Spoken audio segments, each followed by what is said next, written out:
बिस्मिल्लाहिर्रहमानिर्रहीम। अस्सलाम वालेकुम। कैसे हैं आप सब? My name is Ayesha and welcome in निजात फाउंडेशन एकेडमी।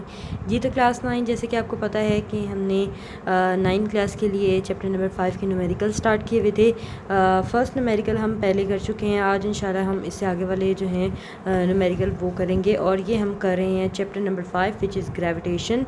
मैं इसको थोड़ा सा जूम कर देती हूँ ताकि आप ईज़िली देख सकें।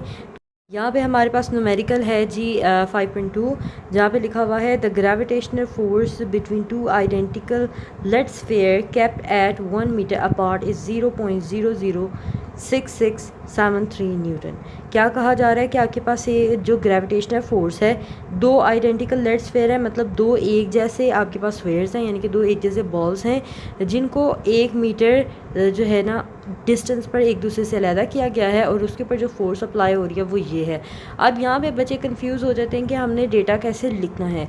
तो डेटा हमें कैसे पता चलता है? ये जो हमारे पास नंबर के साथ जो यूनिट लिखी होती है, हमें ये पता चलता है इस यूनिट से कि क्या ये मैस है, या फिर ये हमारे पास डिस्टेंस है, या फिर ये हमारे पास फोर्स है, या फिर ये हमारे पास एक्सेलरेशन, यानी कि कुछ भी हमें कहाँ से पता चलता है? इनकी यूनिट से।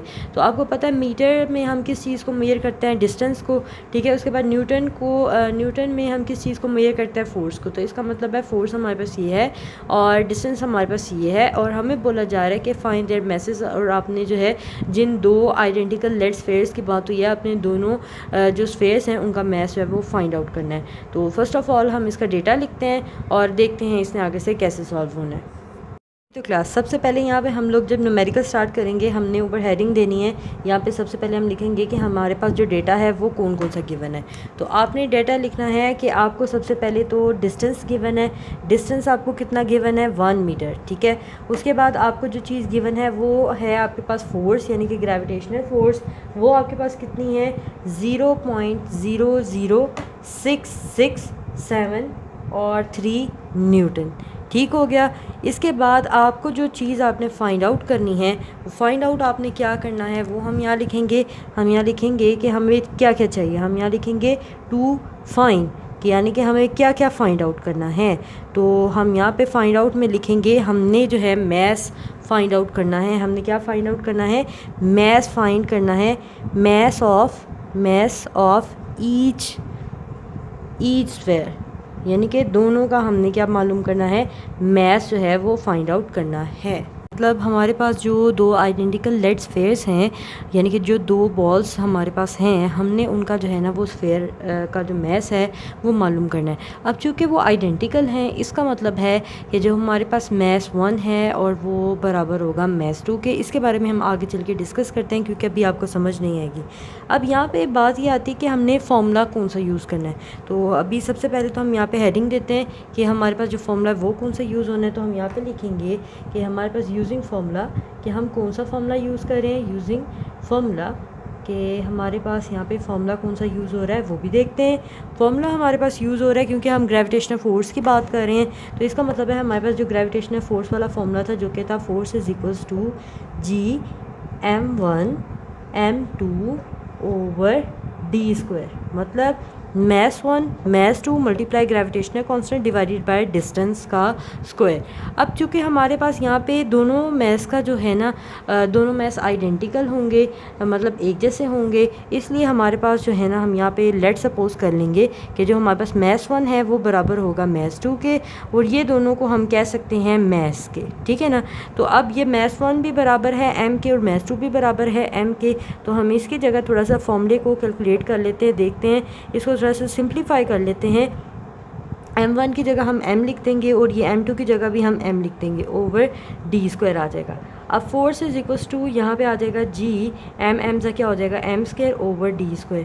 अब जो चीज़ हमने फाइंड करनी है वो हमने फाइंड आउट करनी है मैस, ठीक है, दोनों का मैस। तो मैस को हम यहीं रहने देंगे, और हम क्या करेंगे? अपने फॉर्मूले को थोड़ा सा रीअरेंज करेंगे ताकि हम वैल्यूज़ जो हैं वो फाइंड आउट कर सकें। पे हमने जो चीज़ फाइंड आउट करनी है वो है यहाँ पे मैस, आइडेंटिकल मैस जो है दोनों स्फीयर्स का, वो हमने फाइंड आउट करना है। तो मैस को हम यही रहने देंगे। यहाँ पे जो फोर्स है इसके साथ हम डी को मल्टीप्लाई करा देंगे, क्योंकि ये डिवाइड हो रहा है तो ये इधर आके क्या हो जाएगा? मल्टीप्लाई। यहाँ पे जी जो है वो मल्टीप्लाई हो रहा है, इधर आके आ जाएगा डिवाइड, और यहाँ पे m² जो है ना यहाँ पे ऐसे रह जाएगा। अब हम क्या करते हैं जी, यहाँ पे हम इसको सॉल्व करते हैं, वैल्यूज पुट करते हैं।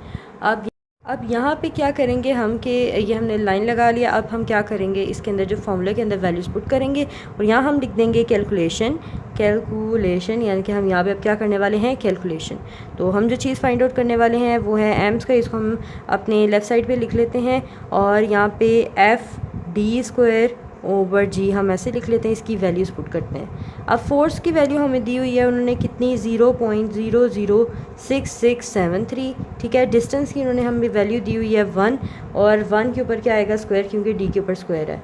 उसके बाद जो जी है वो ग्रेविटेशनल कांस्टेंट है और इसकी वैल्यू फिक्स होती है, वो होती है आपके पास 6.673 10⁻⁻11। ठीक हो गया। अब आपने यहाँ पे क्या करना है, इसको आराम से स्टेप बाय स्टेप जो है ना आपने इसको सॉल्व करना है। अब 1 का स्क्वायर करेंगे तो 1 आएगा और 1 को जब हम इसके साथ मल्टीप्लाई करेंगे तो अगेन हमारे पास 0.00673 आ जाएगा और यहाँ पे हमारे पास जो नीचे वाला है 6.673 10⁻⁻11 जो है आपके पास ऐसे ही आ जाएगा। अब बाज़ बच्चों का न्यूमेरिकल का जो आंसर है वो ठीक नहीं आता। वो इसलिए नहीं आता, जो हमारे पास ये जो 10 की पावर्स जो होती हैं ना साथ में, वो डायरेक्ट इनको भी सॉल्व कर लेते हैं, लेकिन आपने ऐसा नहीं करना। यहाँ पे अगर आप 10 की पावर वाले को साथ साथ सॉल्व करते जाएंगे तो आपका आंसर कभी भी जो है ना वो ठीक नहीं आएगा, 1-2 पॉइंट आपका अंदर से गलत हो सकता है। तो आपने इसको लास्ट पे सॉल्व करना है। अब इसको करना कैसे है, अब ये नीचे 10 की पावर -11 है, इसको ऊपर ले जाएंगे और इसको सिंपली इससे डिवाइड कर देंगे। तो अभी हम देखते हैं हमारे पास क्या आता है। तो हम यहाँ लिखते हैं m² इज़ इक्वल्स टू, देखते हैं हम एक और स्टेप कर लेते हैं जिसमें 0.006 सॉरी यहाँ पे एक और 6 आ रहा था, 6.673 को हम ऐसे रहने देते हैं और यहाँ पे डिवाइड में 6.673 को भी ऐसे रहने देते हैं। ये 10 की पावर -11 है, ऊपर जाके 10 की पावर +11 हो जाएगा। अब क्या करें, ये जो आपके पास नंबर्स हैं आपने इनको डिवाइड करा लेना है, क्योंकि ये डिवाइड हो रहे हैं। तो हम यहाँ पे लिखते हैं 0.00673 को हम डिवाइड कराएंगे 6.673 से, तो आपके पास क्या आएगा, 1 मल्टीप्लाई 10 की पावर -3। आप देख सकते हैं 1 मल्टीप्लाई 10 की पावर -3। तो अभी यहाँ पे हम इसको लिख लेते हैं।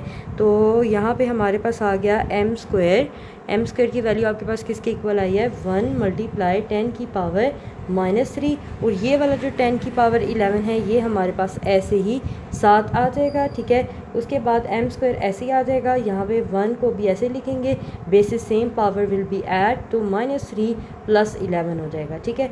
यहाँ पे m² और फिर उसके बाद 1 मल्टीप्लाई, इसको सॉल्व करते हैं, -3 + 11 कितने होते हैं, -3 + 11 अगर हम करते हैं तो हमारे पास 8 आ जाते हैं, 10 की पावर 8 आ जाते हैं।